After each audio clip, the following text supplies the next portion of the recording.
Hey guys, greeting from quarantine.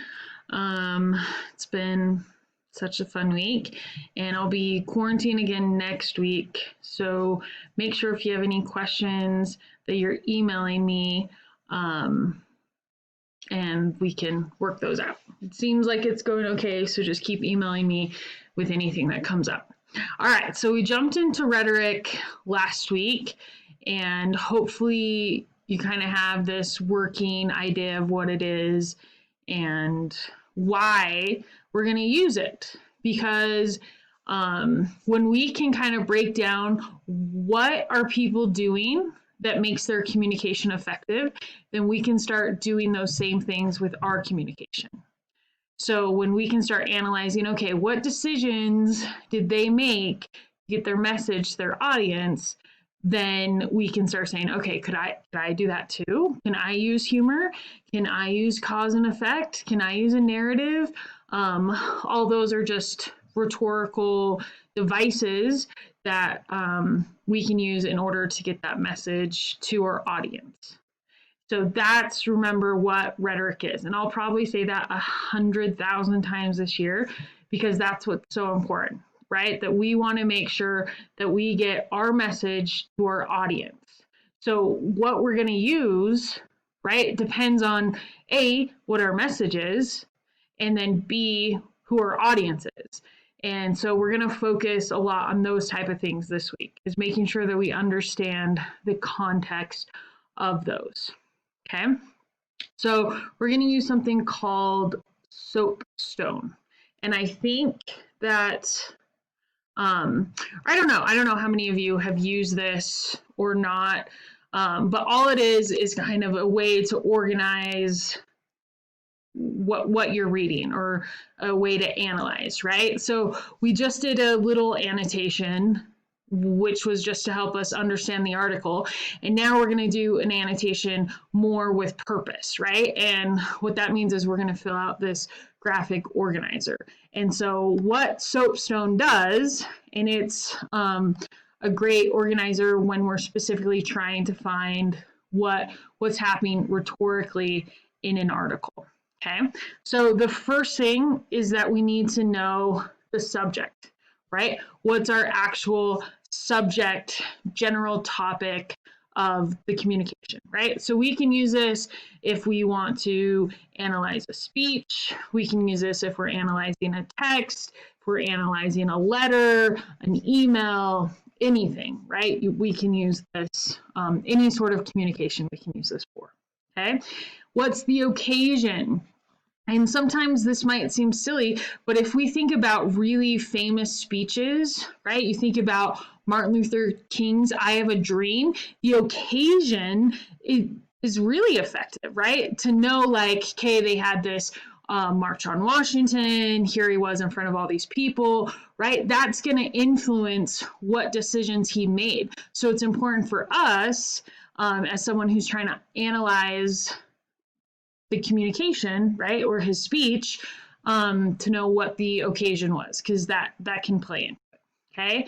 Who the audience is, right, which is huge, because how I'm going to talk to you guys, or how I'm going to talk, remember, it's like first graders are going to be different, right? Or if I need to address a bunch of college professors, who my audience is going to change what I know will be effective, and what that audience would respond to, right? So it's always very important that we remember who our audience is when we're communicating, and that we keep that in mind when we're analyzing communication, because that plays such a huge part on what choices we make with our communication, okay?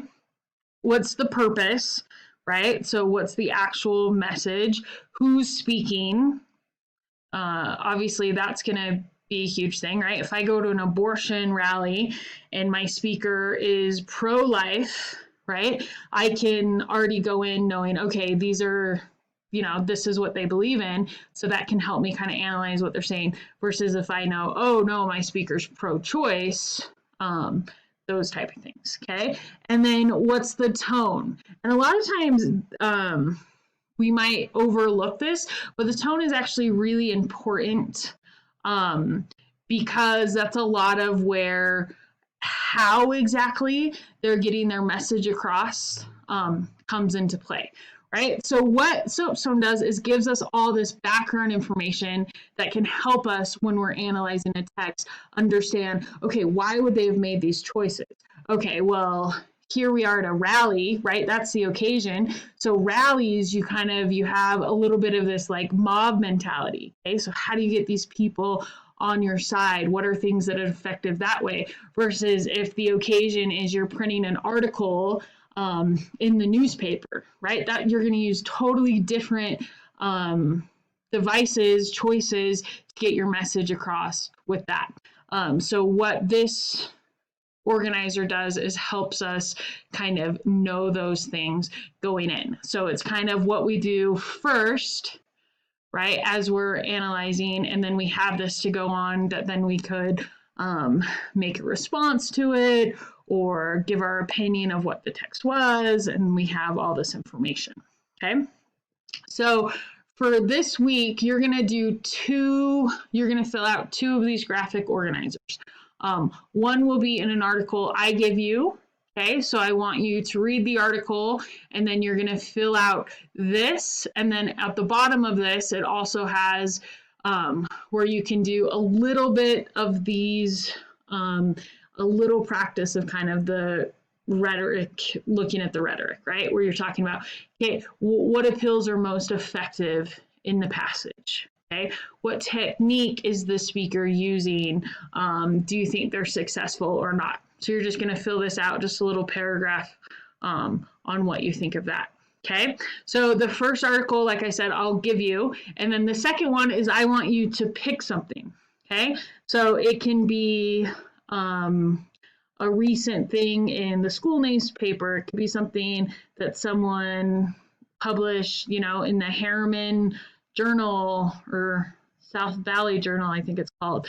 It could be something in the New York Times, or it could be one of the presidential speeches. Anything you want, as long as you have access to the actual communication. So you have a video. I would recommend that you do something that's printed, just because that's going to be easier for you to follow along as you're getting used to know this. But as we go, you'll get more. You will be able to watch speeches and those type of things, and you'll be able to kind of fill this out.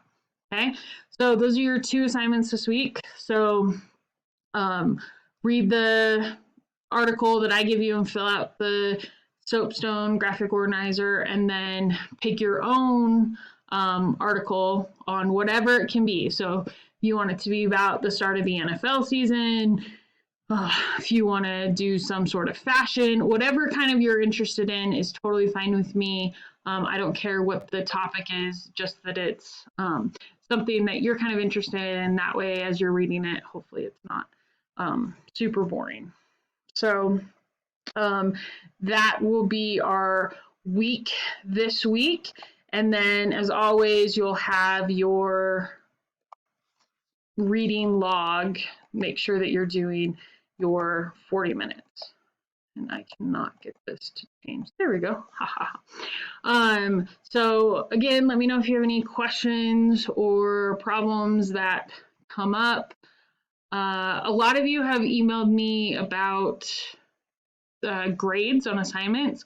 So usually if it's like maybe if you lost a couple points, I might not make a comment on it.